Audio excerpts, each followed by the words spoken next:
Hey everyone, welcome to Taking the Pulse, a healthcare and life sciences video podcast. I am Heather Hoops Matthews, joined today by Maynard Nexsen healthcare attorney Lauren DeMoss. Lauren, good to be with you. Great. Thanks so much, Heather. Great to be here.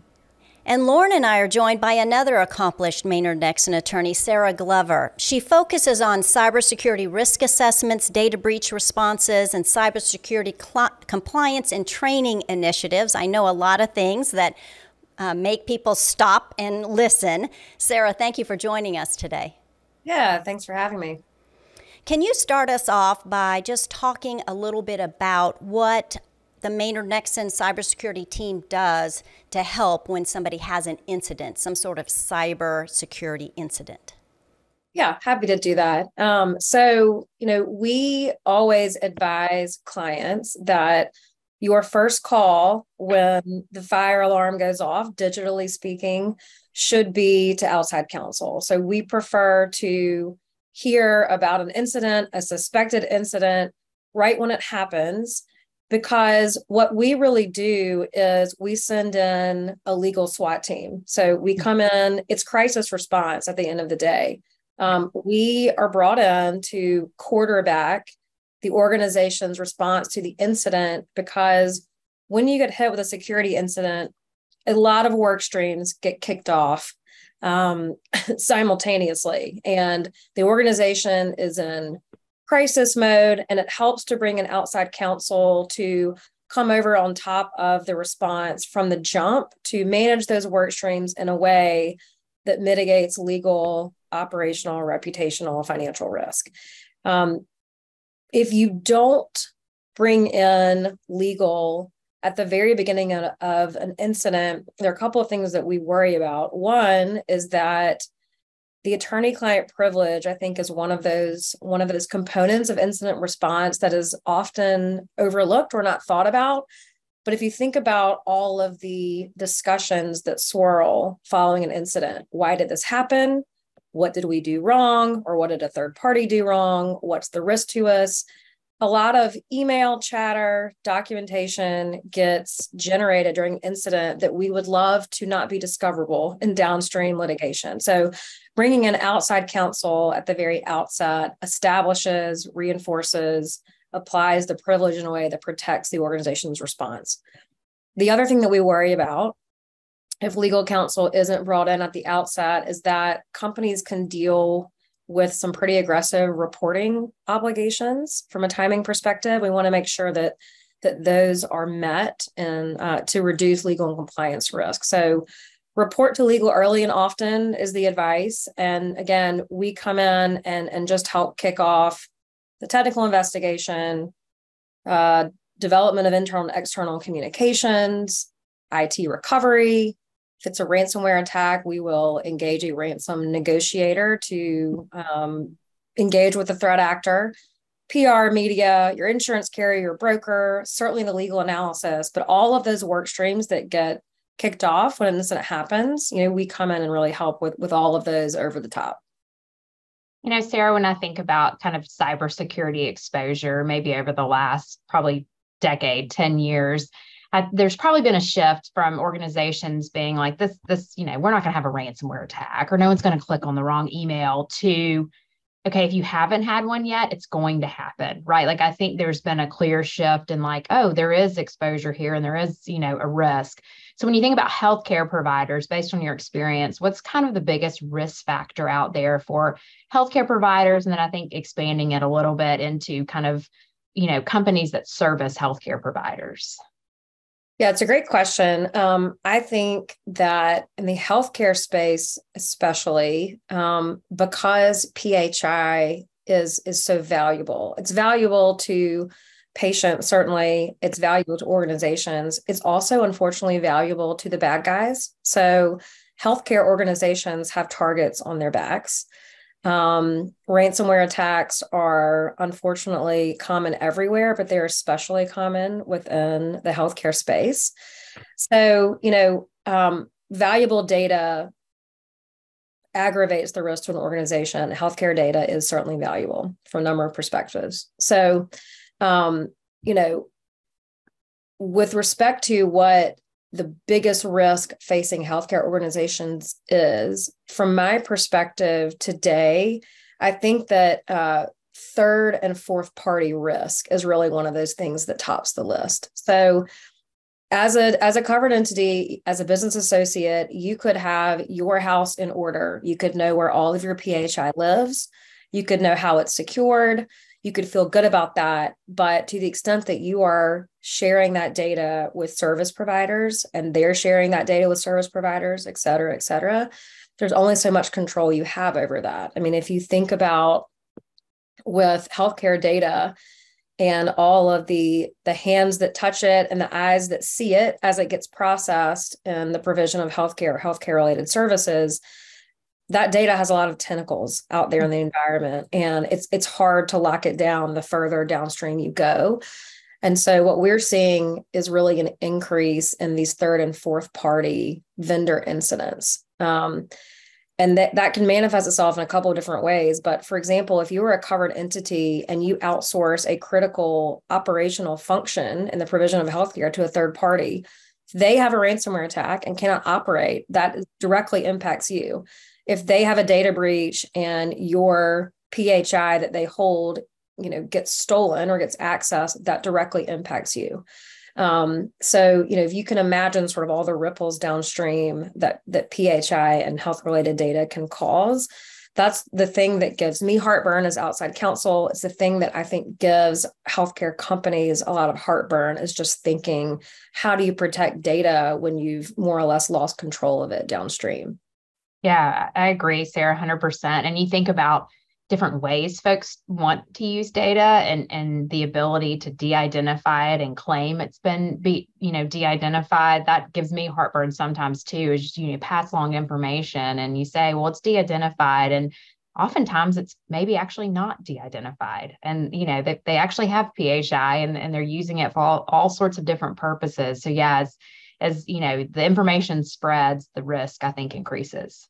Yep. And it goes, one of the things to think about is that the other unique risk to the healthcare space is just the sheer volume of data that it takes to provide health related services. So, the definition of PHI is super broad. It's really anything that identifies an individual that's related to the provision of healthcare, right? So just the amount of data that covered entities and business associates have to maintain just to do what they do is voluminous. And so with every additional PHI record you have, that increases your risk profile. So if you take nothing away from this discussion, other than this, it would be, don't keep PHI that you don't need on your systems, right? Data can't be breached if it doesn't exist.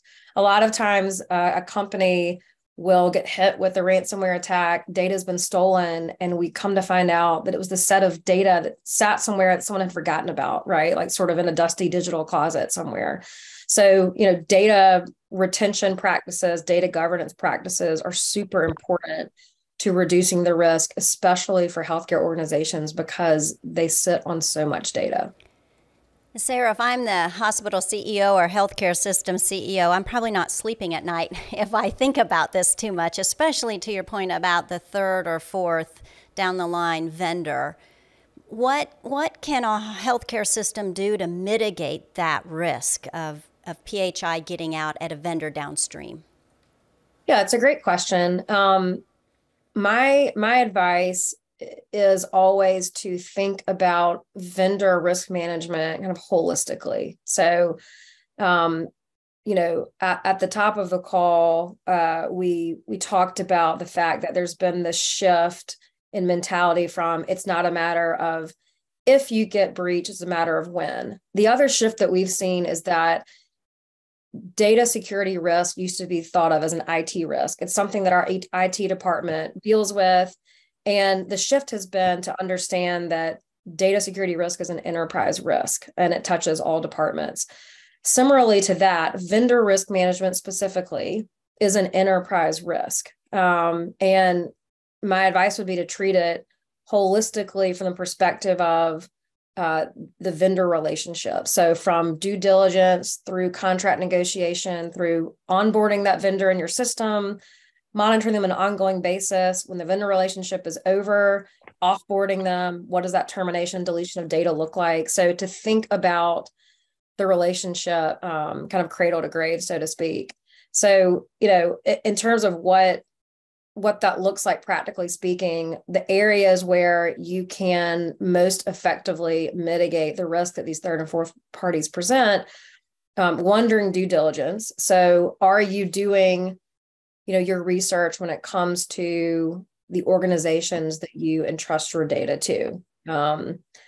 Are you providing standard information security questionnaires? Do you do background research on the organization? Do you ask for security documentation like a ISO certification or SOC 2 report? What do you know about the vendor that you are entrusting healthcare data to? The second would be when you look at the vendor contract. If you are on a vendor's form contract, as you can imagine, it's going to be very friendly to the vendor. It may not necessarily protect the covered entity or the business associate if it's a subcontractor in the ways that it should. So look carefully at the vendor contract and look at things like what specific security safeguards are enumerated in the contract. How is liability structured? Who's going to bear the cost of notifying individuals if there is a breach of PHI? Does the vendor have to indemnify you if there's a class action lawsuit filed after a vendor breach of PHI, which unfortunately are not uncommon these days?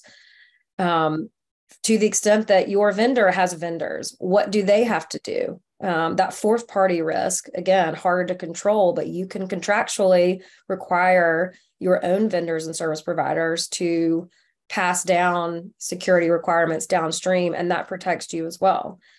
And then, after you land on a contract that you feel good about, you can't kind of stick your head in the sand and hope all goes well. So you've got some obligation, and it's really a best practice to perform some ongoing monitoring of that vendor. Annual risk assessments, especially in the healthcare space, are a best practice. There are some tools out there and software programs that allow you to keep tabs on a vendor's online activity. You could consider some of those as well. But certainly, again, you're not going to be excused from liability from a legal risk perspective just because it's a third or fourth party that has an issue, right? There's this idea that if you're a patient, you don't have necessarily control over who the covered entity healthcare provider shares your data with. You're entrusting that they make smart decisions with respect to how they share that data. And so you can outsource a function or outsource, data processing, but you can't outsource the risk of a liability in those relationships.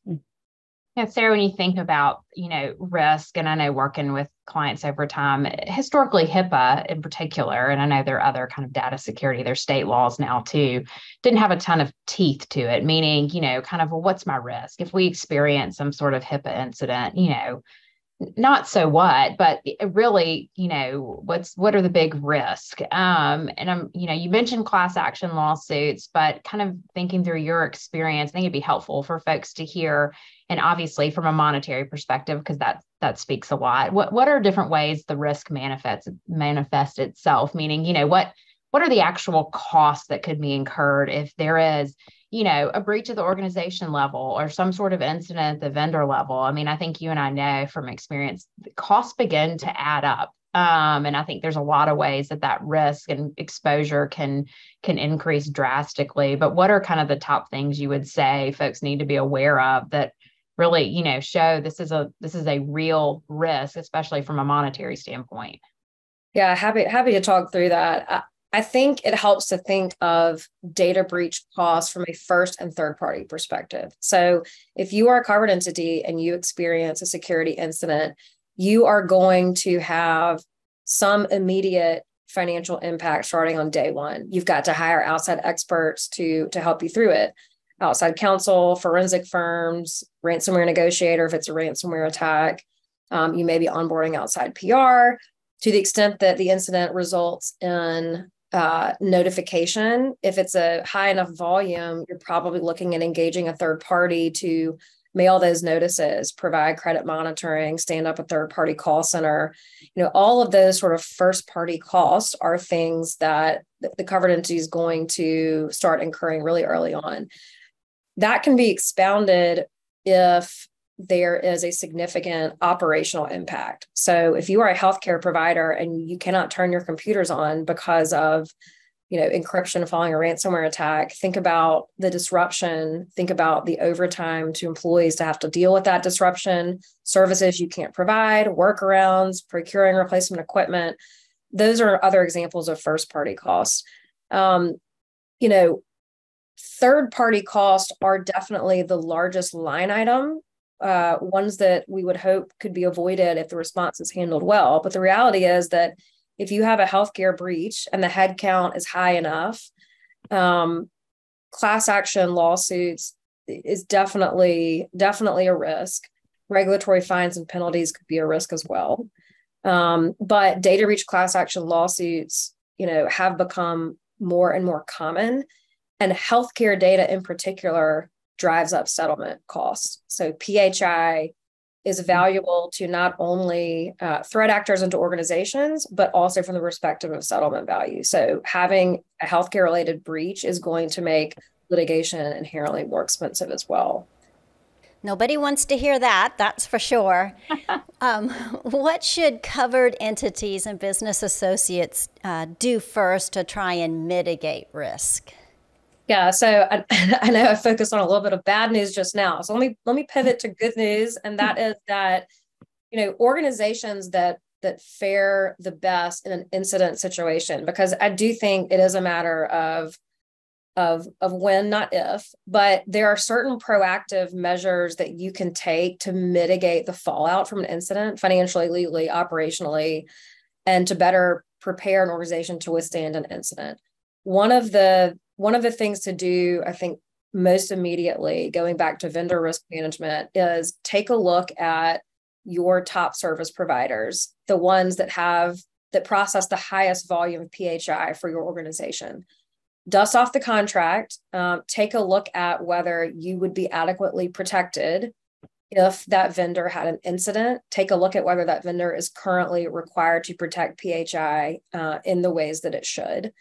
If the contract's coming up for renewal, it's a great opportunity to try and bolster your position. If the contract's not coming up for renewal, consider asking for an amendment. I think that all of the justification is there for that. But doing that sort of vendor risk triage is one thing that you could immediately do as an organization to mitigate that risk in particular. Would that be something that your team would do on an outsourced basis? If a GC of a healthcare system said, would you look at this contract? Is it, going to hold up if something happens? Yeah, for sure. We often look at individual contracts. What we also do is sit down with healthcare organizations and help them think proactively around what vendor risk management should look like. Whether it's crafting a vendor risk policy, coming up with standard contract terms. Laura and I would work together on what a really solid BAA template would look like. So making sure that your vendor risk program is holistic, like we talked about a few minutes ago. Doing those things now really can take the sting out of a vendor incident down the road. Maybe take some of the sting. I don't know about all of it from what you said. Sarah, thank you so much for joining us today. On behalf of Lauren and the whole Taking the Pulse team, we appreciate your time. I really think we need to have you back because I think it's just going to be a growing topic. So count on another ask from us from the future. Sure. But again, thank you. Okay, well, I'm going to take you up on that. For those of you who joined us today, I hope you listened carefully, dust off that digital closet, vendor, due diligence, a whole list of, and some risk mitigation tactics that you can take concerning cybersecurity. Hope you listened and take those to heart. And we look forward to seeing you next time, right here on Taking the Pulse, a healthcare and life sciences video podcast.